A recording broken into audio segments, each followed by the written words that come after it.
Bonjour Orso, bonjour Alice, bienvenue sur le podcast du marketing. Bonjour, Bonjour.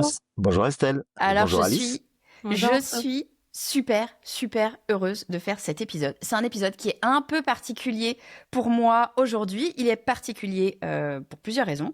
D'abord, c'est un épisode du podcaston que j'affectionne particulièrement. C'est là, je comptais quatrième occurrence du podcaston, quatrième fois que je participe et c'est vraiment un événement que j'adore.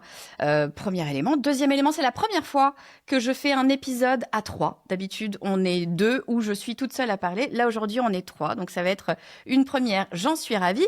Et troisième raison assez géniale, Orso, je suis ravie de t'accueillir, mais Alice, je suis encore plus ravie de t'accueillir parce que figurez-vous qu'Alice est ma belle-sœur.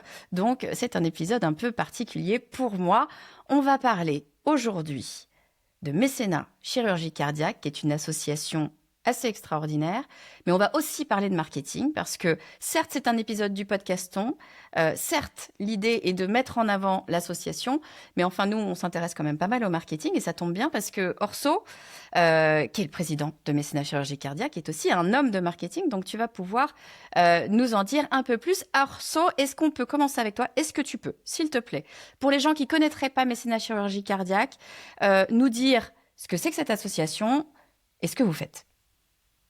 Bien sûr, avec plaisir. Donc Mécénat Chirurgie Cardiaque, c'est une association qui a 30 ans cette année, qui a été créée par ma maman, qui était la première femme chirurgien cardiaque, Francine Leca.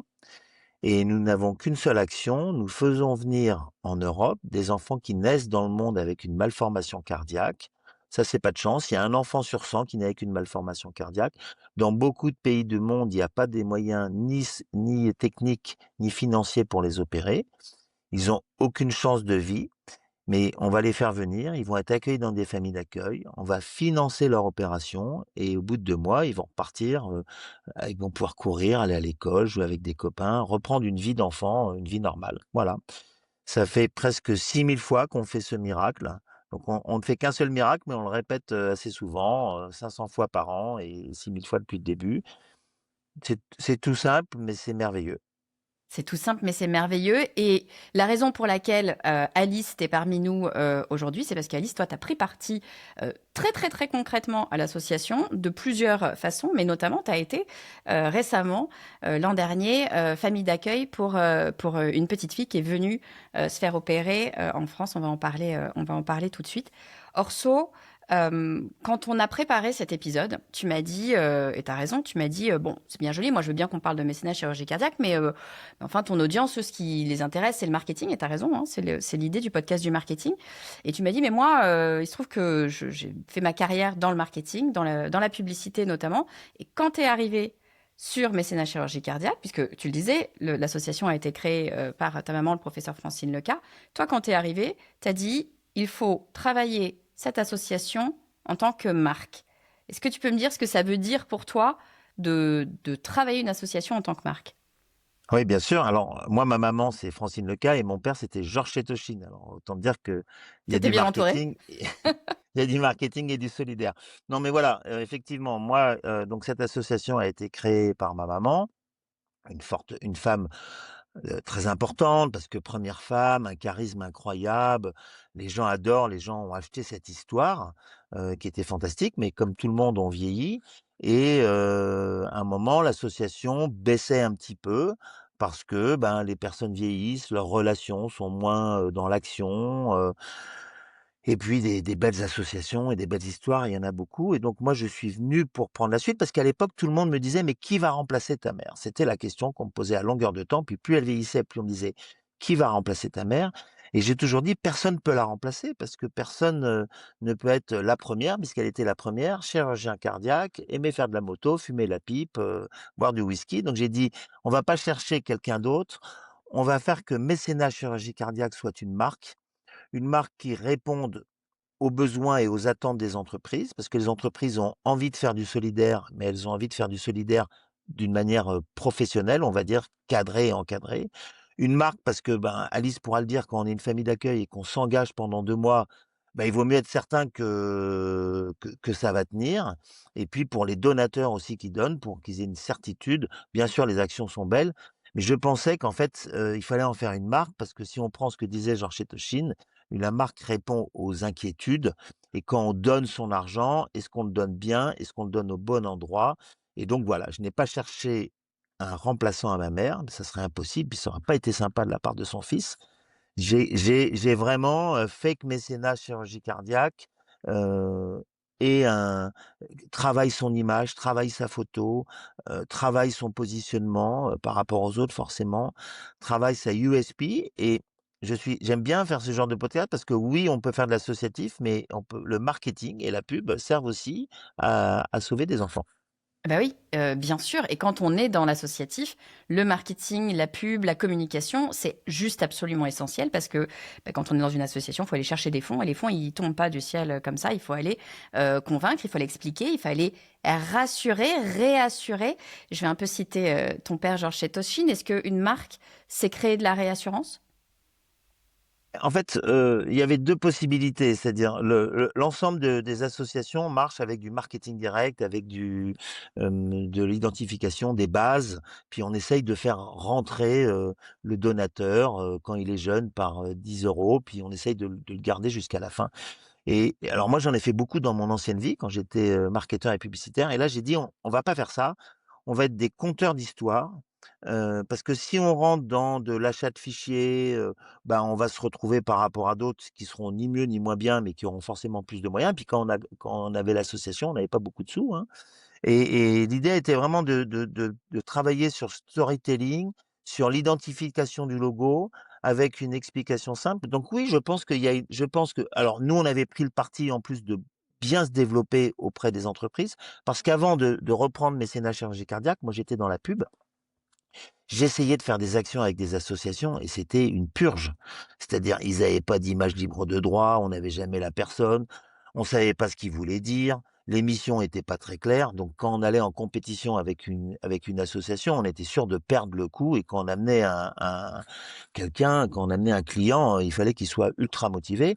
Et donc, quand j'ai repris Mécénat, j'ai dit, ben ça, il y a vraiment quelque chose à faire pour qu'on package notre action. Notre action sera toujours la même, mais pour qu'on la personne, pour qu'elle soit consommable et qu'on puisse la prendre par les entreprises. Moi, j'ai créé une poignée à la valise, hein, c'est-à-dire la valise existait, on sauvait des enfants, c'était bien, mais il fallait que n'importe qui puisse prendre cette association et se l'emparer, se l'approprier et puis prendre du plaisir à aider parce qu'il faut aussi, prendre du plaisir à aider. Voilà, c'est co donc oui, je pense qu'il y a une vraie inquiétude. On a tous envie de toutes les entreprises aujourd'hui ont envie de participer, hein. Depuis le covid, il y a eu un changement.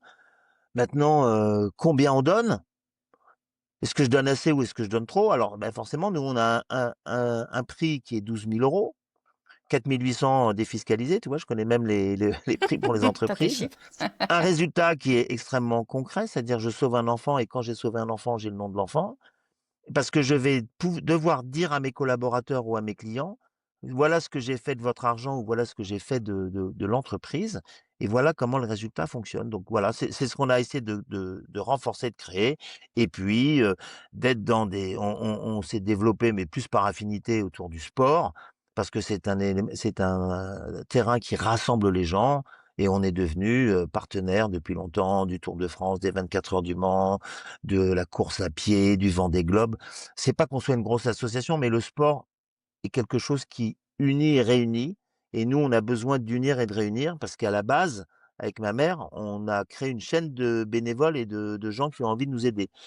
Alice pourra en témoigner. Donc, ben, vraiment, l'idée, c'était de dire, voilà, il y a un socle qui est précis, qui s'appelle mécénat.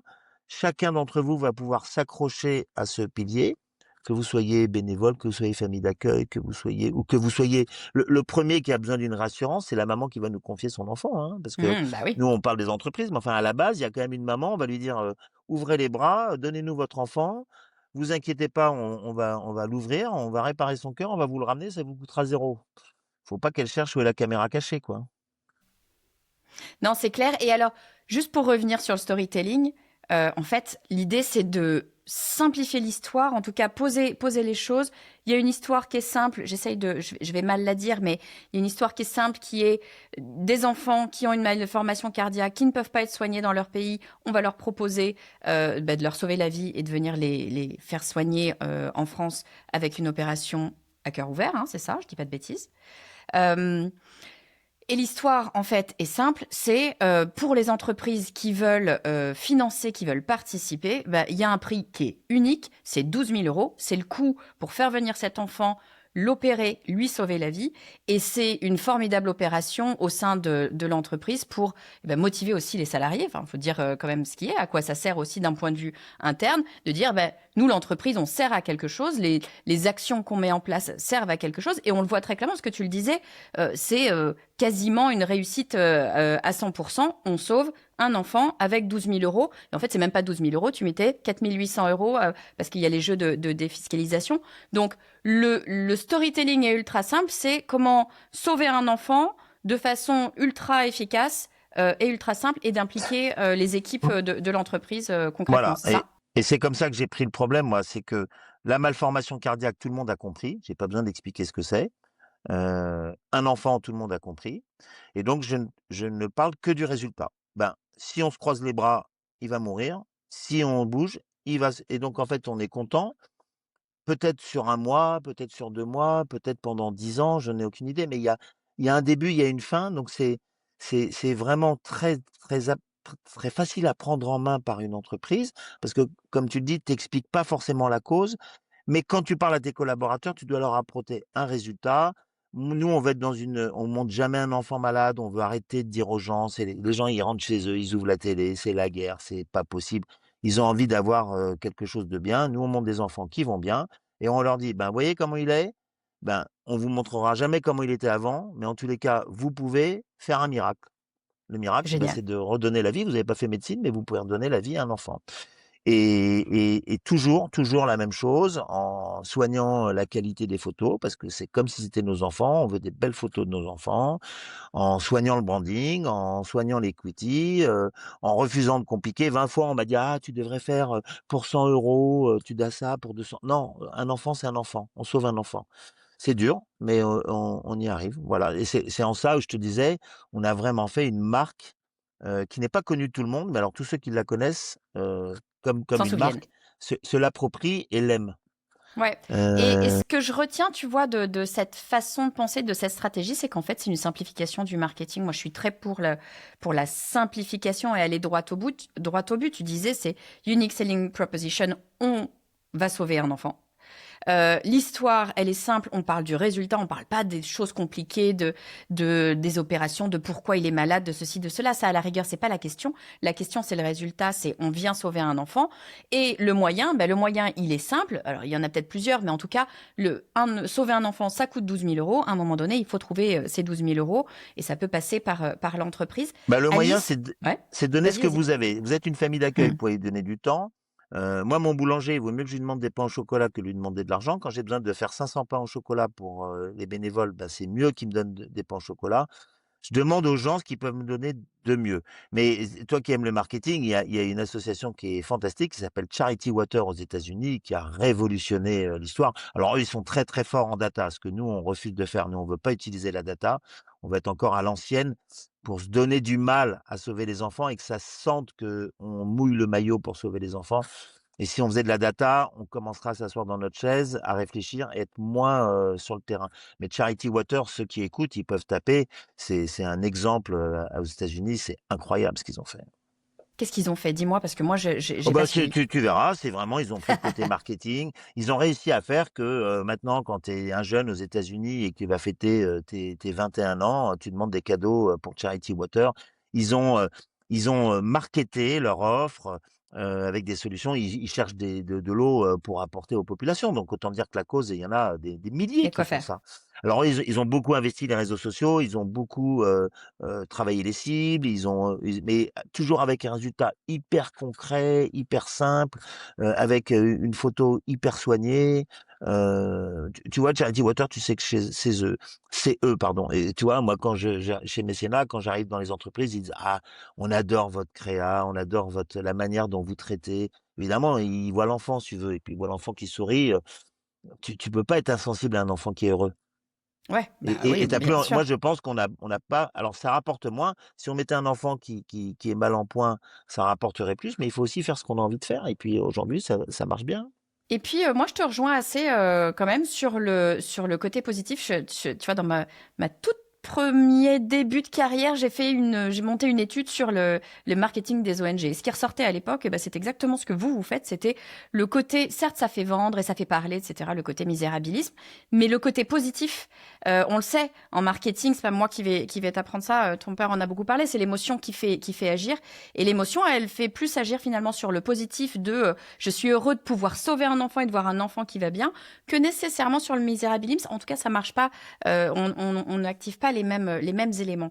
Alice, j'ai envie que tu interviennes à ce moment-là parce que et c'est pour ça que j'ai voulu faire cet épisode, c'est que pour le coup, toi, tu l'as vécu de l'intérieur, non pas côté association, mise en place du marketing, etc., mais de l'intérieur en tant que personne qui participe, d'abord au travers de l'entreprise dans laquelle tu étais. Est-ce que tu peux nous dire un peu comment ça s'est passé, ce que tu as fait?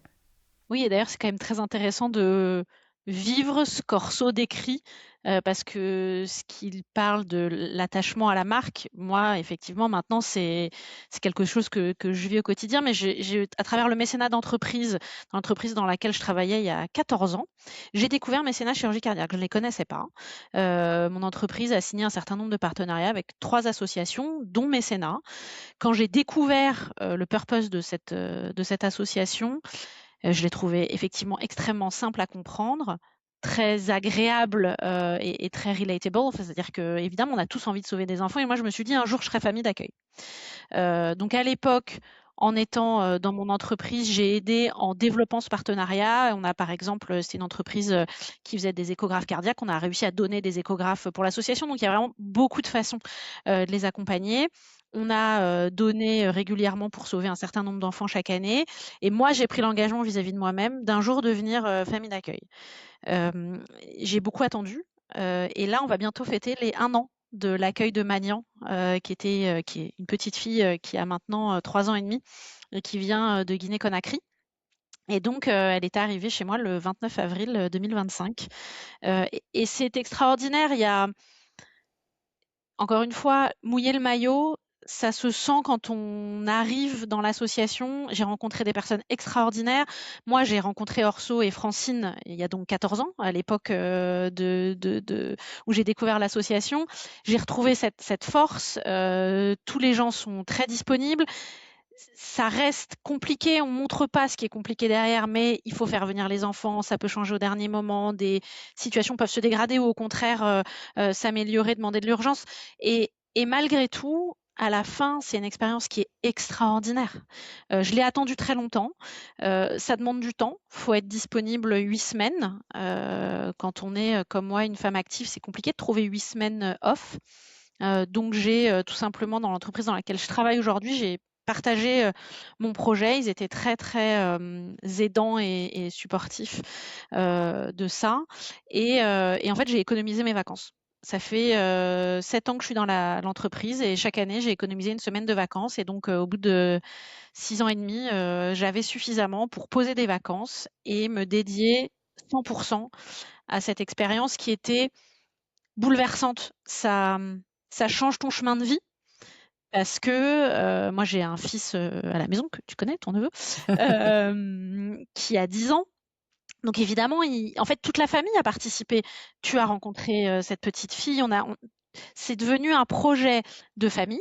C'est devenu un projet d'entreprise parce qu'il faut trouver des gens qui te remplacent dans l'entreprise pendant 8 semaines où tu es absente. Et je me suis rendu compte que des collègues étaient ravis de pouvoir prendre une charge de travail supplémentaire pendant un temps donné, mais parce que ça voulait dire ils contribuent aussi à ce projet-là qui est merveilleux. Et après, c'est vivre au quotidien. Voilà, j'ai accueilli une petite fille qui a 2 ans. Ça faisait longtemps que j'étais plus dans les couches, je m'y suis remise. Et la chance que j'ai eue, alors ils sont sûrement tous formidables, mais alors Mani, Ouais, c'était j'avoue que c'était un peu un bonbon. Faut dire voilà, quand même elle les est choses. arrivée, un soleil, une bonne humeur, donc malgré la maladie, un courage, hein, donc c'est une petite fille de 2 ans qui arrive, qui connaît personne, qui connaît pas la langue, heu et en fait, c'est comme si on se connaissait depuis toujours. Voilà, il y a eu une évidence, de connexion, dès le début. On est très accompagnés par l'association, bien évidemment, avant, pendant, après. à tous les stades. Donc on accueille les enfants à peu près une semaine avant leur opération. On est reçus à l'hôpital Marie-Lannelongue, qui est en région parisienne, quand les enfants sont à Paris. Ensuite, on va à l'association pour voir aussi la cardiologue sur place. Et puis, on donne des nouvelles régulièrement. On envoie des photos à l'association pour que les parents puissent être évidemment mis au courant. Le temps de l'opération, évidemment, c'est stressant, on va pas se mentir. Encore une fois, ça faisait une semaine qu'elle était à la maison, mais j'avais, je pense, la même angoisse que si ça avait été Noé, mon fils, sur la table d'opération, vraiment. On est là pour et tout s'est très bien passé. Voilà, je pense que nous, et que ce soit d'un point de vue santé et d'un point de vue accueil et création de liens, ça a été d'une fluidité, d'une facilité. Donc je pense que c'est pour ça que j'en ressors aussi avec une telle. Enfin, tous les gens, on croise des familles d'accueil avant. D'ailleurs, pardon, je digresse un peu, mais avant, pour se préparer, on rencontre des familles qui font ça depuis longtemps. Il y a des familles d'accueil qui. J'ai rencontré quelqu'un, c'était, je crois, son 20e accueil. Donc, c'est vraiment des sacerdoces et des choses où les gens, tu sens, ils ont envie. Et c'est vrai que si un jour j'ai l'occasion, bah oui, on a envie de le refaire. Parce que maintenant, donc, elle est restée 6 semaines, de fin avril à mi-juin. Elle est rentrée chez elle guérie. Et j'ai vu la différence. J'ai vu la différence entre une petite fille qui est arrivée, qui était pleine de vie, mais enfin, on pouvait pas vraiment aller se balader, elle pouvait pas marcher très longtemps. Bon, bah, il y a eu cette opération d'une semaine, une récupération Ah, incroyable. mais Ça, c'est les moi, je crois enfants. que je l'ai vu peut-être 2 jours, je me souviens plus exactement, mais peut-être 2 jours ou 3 jours après l'opération. C'est une Son retour à opération la à cœur maison, ouais. ouvert. Donc À son c'était une retour, ouais. dizaine de jours, mais bon, Voilà. enfin, Mais elle était dans le salon, tranquille, en train de manger. Je sais plus ce qu'on mangeait, elle un faisait, gâteau ou quoi. elle faisait Elle sa faisait loi. ouais, Ah ouais, elle faisait le elle show, faisait sa loi, clairement. elle faisait le Pas de show, elle était. problème. Et Impressionnant. ensuite, alors on est suivi chaque semaine, on retourne au Château des Côtes, qui est l'endroit des suites et de la convalescence, pour être suivi, bien évidemment. Mais à part ça, on a visité Paris. Enfin, je veux dire, on a eu une vie totalement normale et on voyait chaque jour, elle était capable de marcher plus longtemps, de dormir mieux, de manger. Bon, elle n'a jamais eu de problème pour manger. C'était une Non, petite fille qui était pour le coup, elle, très en forme, et en tant bonne mieux. Mais forme. enfin, ça s'est confirmé. Et voilà, elle a joué avec Noé aussi. Ça a été mon fils, ça a été une relation très particulière, ambivalente pour un enfant unique, de voir débouler une petite sœur. Parce que on a beau, alors je me présentais comme Tati. Bon, on va pas se mentir, au bout de 5 jours, elle m'a appelée maman. J'ai corrigé les 2 premiers jours et après j'ai arrêté. Et voilà, et j'aurais toujours. Maintenant, j'ai une part de mon cœur qui est en Guinée avec elle et j'ai des nouvelles régulièrement par ses parents, et elle va très bien, et elle est rentrée à l'école en septembre et ils m'ont envoyé un message absolument magnifique pour me dire que quand ils avaient eu le diagnostic, jamais ils n'auraient pensé qu'un jour Magnan pourrait faire sa rentrée des classes, et qu'aujourd'hui c'est le cas, et que je fais partie de ceux qui l'ont sauvé et que je ferai pour toujours partie de la famille. J'ai pleuré comme une madeleine, mais c'est aussi exactement le sentiment que j'ai. J'ai un petit cœur et une fille de cœur quelque part dans le monde maintenant. Ce que je trouve assez exceptionnel, moi, avec cette association et en tout cas cette façon de fonctionner, c'est l'implication qu'on peut avoir. On n'est pas obligé, mais l'implication qu'on peut avoir en fait dans l'association et dans la vie de ses enfants. Ce que tu disais, Orso, c'est que pour participer, en fait, tout dépend littéralement de ce que peut donner la personne et de ce qu'elle peut le mieux donner. Tu donnais l'exemple de ton boulanger. Bah oui, effectivement, quand tu fais un événement, c'est peut-être plus simple de lui demander des pains au chocolat qu'autre chose. Quand on a du temps, alors toi, Alice, ça a été une grosse organisation, mais pour certaines personnes, le temps, elles en ont. Par exemple, des personnes retraitées ou des personnes qui, pour raison Personne n'a le Y, temps. ne De nos travaillent pas. jours, personne n'a le temps. Bon, La ok. famille d'accueil, elle fait le don le plus précieux, c'est le temps. Parce que si je te demande 100 €, tu vas pouvoir me les Hmm. donner. Si je te demande une semaine, tu vas me dire: «Ouh là là là là, c'est pas possible». Non, à un moment, il faut se dire: «Je peux agir». Mais quand tu entends ce témoignage, tu comprends pourquoi on est dans Bah ouais. le charity positif. En fait, si tu veux, on a cette chance de se dire, voilà, et à la fois on reste, moi les gens me disent: «Ah, vous êtes extraordinaire». Je dis: «Non, c'est ce qu'on fait qui est extraordinaire. Moi je suis comme les autres, je fais une queue de poisson, mais c'est ce qu'on fait, et c'est ça qui est super, c'est de permettre, nous c'est ce qu'on veut faire avec, pour revenir sur le marketing, c'est permettre aux gens, une fois dans leur vie, de faire quelque chose, sans forcément changer leur quotidien, mais avec un petit supplément en plus, de se dire: «Ben, voilà, j'aurais laissé une petite pierre, sur cette terre, j'aurais aidé quelqu'un». que je connais pas, que je connaîtrais pas, voilà, mais et donc chacun donne ce qu'il peut donner. Bah, c'est sûr que alors là, toi, tu es une exception parce que généralement quand on est, il y en a qui quand on est en entreprise, c'est plus difficile de donner du temps, mais il y en a qui prennent des congés. La dernière fois, il y a une personne, elle a demandé à son patron, il a dit: «Tu qu'à faire les objectifs en 10 mois et tu auras 2 mois pour, accueillir». Elle a fait ses objectifs en 10 mois et elle a accueilli 2 Réglé. mois après. Génial. Non, Pourquoi mais pas? finalement et j'ai trouvé que le deal était génial, hein. Ouais. Oui, Tu cohérent. veux, tu te débrouilles et tu le fais. Tu dois rien à personne, tu le fais parce que tu as envie de le faire et c'était super. Et après son Top. patron est devenu un grand mécène évidemment. Ah bah voilà, On l'a comme quoi, travaillé. comme quoi ça sert toujours. Moi, tu vois, quand on discutait en off, ce que je trouvais vachement intéressant aussi, et qui finalement, moi, me semble alors, facile. C'est pas le terme parce que moi, je sais qu'Alice, ça a été une grosse organisation à mettre en place, mais t'en as tellement retiré toi-même, entre guillemets, ça a été un tel bonheur d'avoir Manière dans ta vie que quelque part, c'est pas, c'est presque, voilà, une C'était pas une espèce de contrainte, balance. pas C'était du pas tout. une contrainte en soi et c'était aussi un projet de vie quelque part.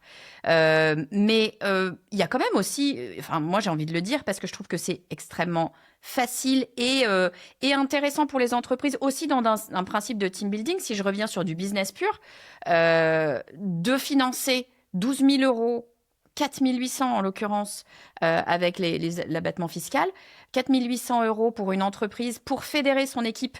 Enfin, moi, je trouve que c'est un outil RH génial, quoi. 4 800 euros, c'est rien pour une boîte. Ah bah, Et il y a tu viens beaucoup de clients qui fédérer. nous disent on est une solution RH, idéale et tu pas besoin d'être une grosse entreprise, hein, si tu veux.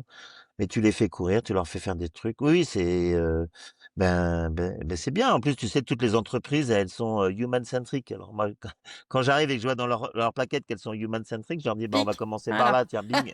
Ça, c'est fait. Je vais vous montrer comment je vais vous récupérer 12 000». Bah, parfait. Écoute, moi, j'ai envie de faire les choses de façon ultra simple. Orso, si j'écoute l'épisode, je suis une entreprise, je suis un particulier, je suis quelqu'un, je veux aider, je veux participer, soit j'ai de l'argent, soit j'ai du temps, soit j'ai des pains au chocolat. Comment je fais, Orso, pour aider mes mécénat chirurgie cardiaque? Où est-ce que je vais? Bah, déjà, si vous avez envie de donner, c'est que vous êtes du bon côté. Donc ça, c'est bien parce qu'il vaut toujours Bravo. c'est toujours plus facile de donner que de recevoir. Donc ça, on est du bon côté. Il faut pas avoir peur. Souvent, les gens, ils disent: «Ah mais je sais pas, j'ai peur de faire du greenwashing». Non, si ça Mhm. vient du cœur, ça sera jamais du greenwashing. Et nous, on a la chance de pouvoir sélectionner aussi les gens et si on sent que c'est que parce que quand tu es une marque, bah, évidemment, les gens veulent te récupérer. On a des célébrités qui sont avec nous. Mais il faut pas avoir peur. Il faut se lancer. Et puis, ben, vous allez sur le site, mécénat-cardiaque.org. Ben, vous regardez déjà si ça vous plaît, hein, parce que là, on en parle, mais il faut découvrir et si ça vous plaît pas, il y a plein d'autres actions qui sont magnifiques aussi. Enfin, si ça vous plaît, vous m'appelez ou vous laissez un petit mot dans le contact et puis, j'ai envie de vous dire, c'est comme si on va faire un enfant, ben, on se rend compte, puis on fait un enfant. On se dit: «Allez, on va sauver un enfant», puis on voit comment on fait, soit, parce que c'est du matériel, soit parce que c'est évidemment des sous, d'autres choses. Il y a plein de trucs à faire. Mais le monde est génial et je pense qu'on est qu'au début, moi, des entreprises qui se projettent dans l'aide associative.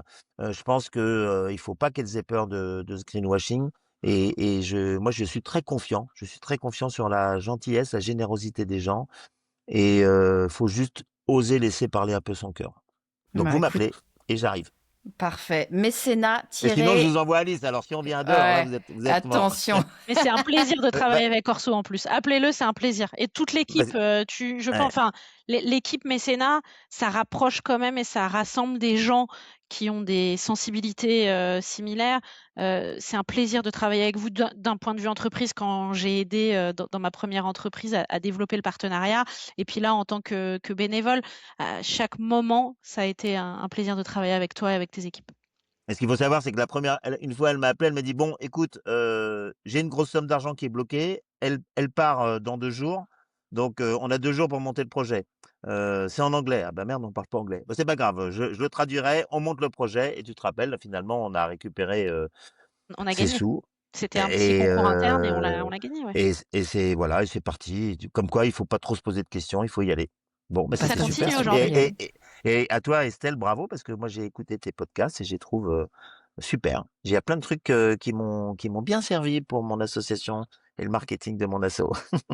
Bah, c'est le but. Ah Écoute, ouais?